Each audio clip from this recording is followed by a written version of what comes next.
Hello students. Today we will discuss about fungi introduction and classification, which belongs to chapter biological classification.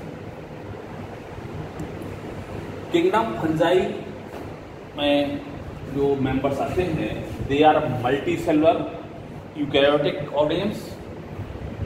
वो multicellular होते हैं और eukaryotic. इसका एक अपवाद है, एक्सेप्शन इसका ईस्ट है, विच इज यूनिसेलुलर। एक जो है ईस्ट ऐसा है मेंबर जो कैसा है, यूनिसेलुलर। अगर आप फंजाई के जनरल कैरेक्टर्स की बात करें तो इसकी बॉडी जो है थ्रेड लाइक स्ट्रक्चर से बनी होती है। Body is made up of thread like structure known as hyphae और हाइफा। हाइफा और हाइफी कैन बी ब्रांच्ड और अनब्रांच्ड। जो हाइफा हैं वो ब्रांच हो सकते हैं और अनब्रांच हो सकते हैं। इसको सेप्टेट और एसेप्टेट भी कह सकते हैं। When the septum are present, septa are present we called septate, और when the septa are absent we called aseptate. Septum is singular and septa is plural. तो ये सेप्टम है और इस सेप्टम के बन जाने से ये यूनिन्यूक्लिएट हो गया, और यहाँ सेप्टा नहीं है ये, तो ये देखने में मल्टी न्यूक्लिएट लग रहा है। तो ये एसेप्टेट एंड सेप्टेट हाइफी आप इसमें देख रहे होंगे।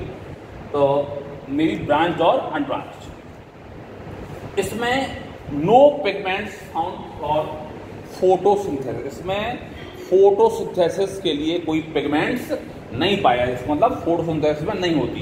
तो फोटोसिंथेसिस नहीं होगी, इट मीन्स उसका जो मोड ऑफ न्यूट्रिशन है वो या तो सैप्रोफिटिक होगा या पैरासिटिक होगा।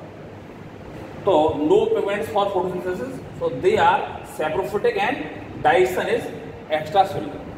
अब एक्स्ट्रा सेलुलाइजेशन क्या होता है? ये एक्स्ट्रा सेलुलाइजेशन में क्या होता है, हाइफा जब किसी डेड एंड डीके मटेरियल पर उगता है तो वहाँ अपना जो वो डाइजेस्टिव जूस जो है उस पर छोड़ता है, और जब छोड़ता है तो उसको वो पचा करके उसको एब्जॉर्ब कर लेता है।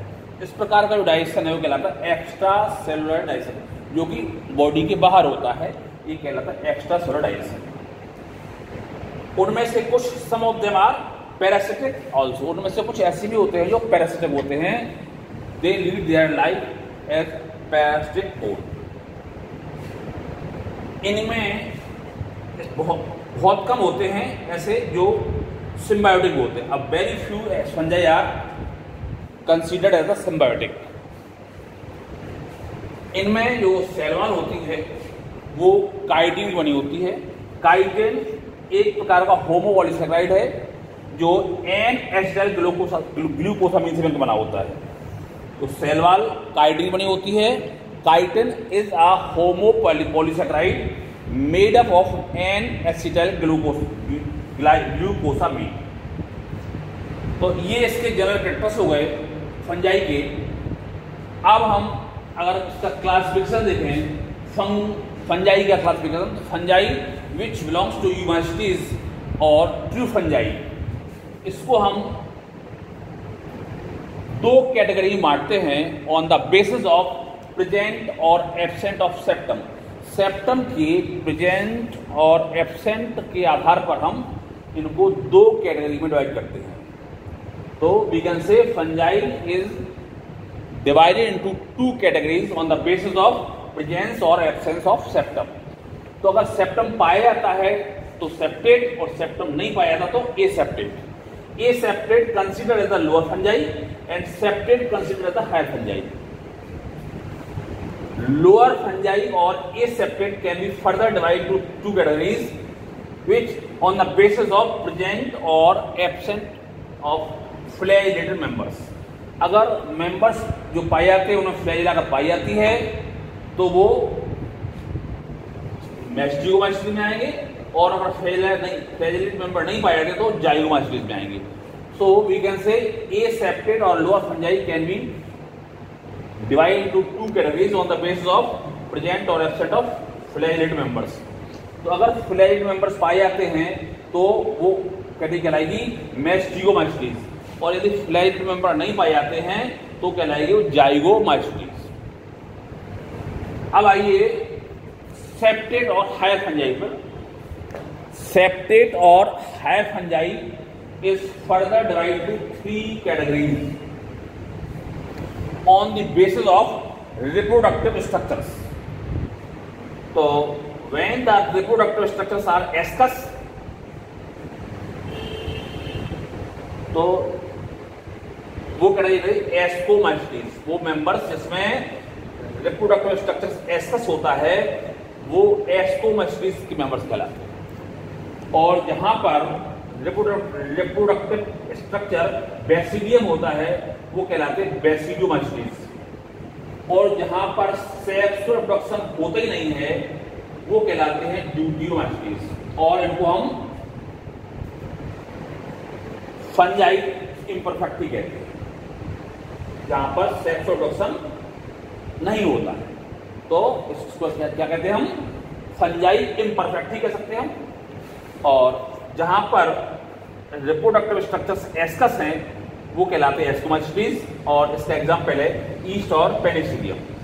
और जहां पर रिप्रोडक्टिव स्ट्रक्चर बेसिडियम है वो कहलाते हैं, उसका एग्जांपल है एरिगस, और वो कंसीडर किए जाते हैं बेसिडियोमाइसीटीज में। और जहां पर no reproduction takes place is considered as deuteromycetes. तो आपने देखा कि फंजाई का यदि क्लासिफिकेशन हम देखें तो जो ट्रू फंजाई हैं उनको हम यूमाइसीटीज कहते हैं, और वो सेप्टम की प्रेजेंस और एब्सेंस के आधार पर 2 ग्रुपों में बांटे गए हैं, 2 कैटेगरीज में डिवाइड किए गए हैं, aseptate and septate. Aseptate को हम लोअर फंजाई कहते हैं, सेप्टेड को हायर फंजाई कहते हैं। तो लोअर फंजाई और ए सेप्टेड को पुनः 2 कैटेगरी डिवाइड करते हैं, किस आधार पर?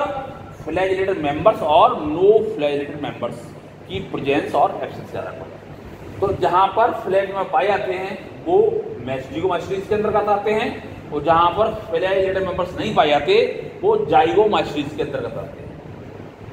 अब आइए सेप्टेड और हायर फंजाई। हायर फंजाई को हम 3 कैटेगरी डिवाइड करते हैं, किस आधार पर? रिप्रोडक्टिव स्ट्रक्चर्स के आधार पर।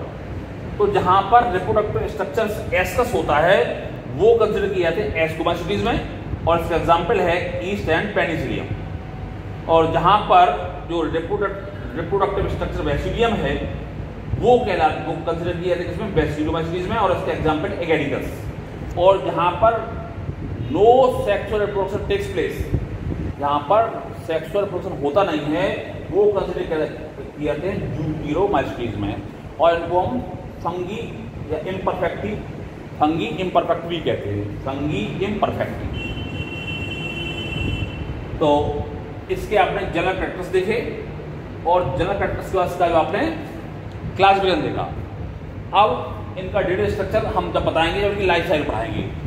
तो this is all about the introduction and classification of fungi.